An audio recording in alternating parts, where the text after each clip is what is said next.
அட ஆடியா?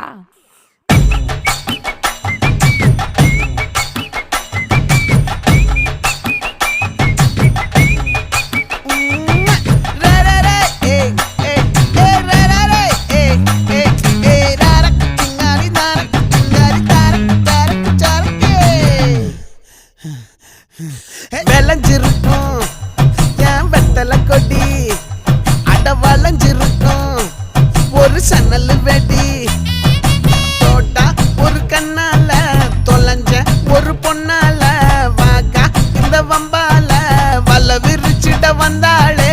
பார்த்து வளைச்ச தேக்கு ஓம் பட்ட உடம்பு சோக்கு, என்ன குத்தும் குறும்பு மூக்கு, கொஞ்சம் ஓய்வை கொடுத்து தாக்கு.